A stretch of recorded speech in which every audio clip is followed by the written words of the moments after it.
This race recap is brought to you by strutmasters.com. Take a look and see why we are better. For 60 years, the Winternationals in Pomona, California has provided the perfect springboard for 6 decades of NHRA championship drag racing. It has been a showcase for innovation, a grand stage for the absurd, and a program chocked full of excitement. One person who has always believed in the importance of getting a good jump out of the gate is Kalitta. For the 4th consecutive season, the MacTool-sponsored driver started the season with a Pomona victory, this time beating last season's Rookie of the Year, Austin Prock. Kalitta now has 48 career national event victories to his credit. Beckman continued his mastery of Pomona as he picked up a 2nd consecutive win at the Fairplex, beating John Force in the final. The victory marked number 31 for Beckman. The Pro Stock division came down to a battle of drivers racing in farewell tours. Jeg Coughlin, who announced his intentions to step back from full-time professional drag racing at the end of the season, ensured he got his last season off on the right track by not only qualifying number 1, but also blasting out low elapsed time in beating Jason Line. It was their first final round race since Brainerd 2014.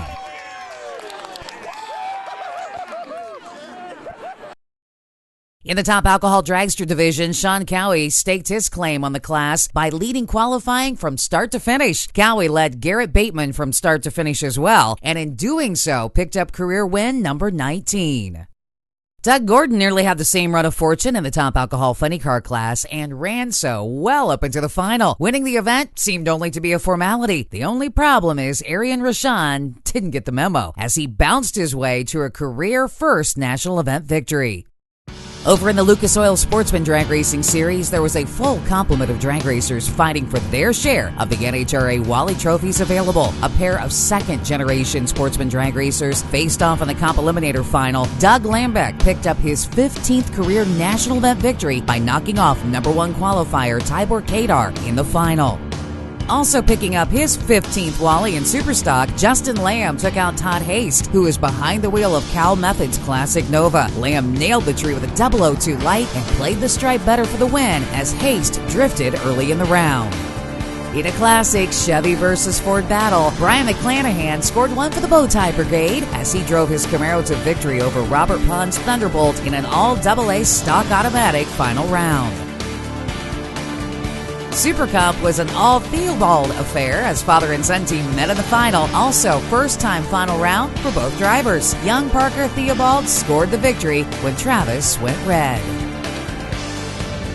It was Val Torres picking up the win in Supergas as Greg Ventura's best-appearing award-winning Chevy 2 broke out by 1/1000th of a second.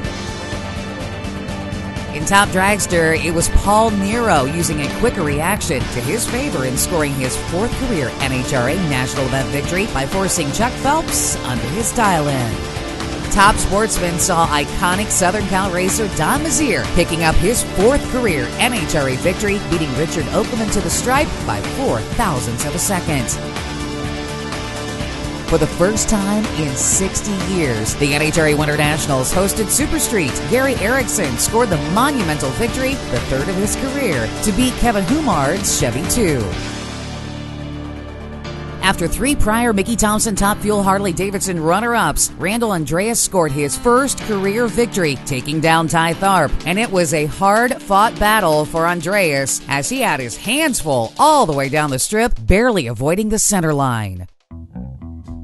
The NHRA takes a weekend off before traveling to Wild Horse Motorsports Park for the NHRA Arizona Nationals.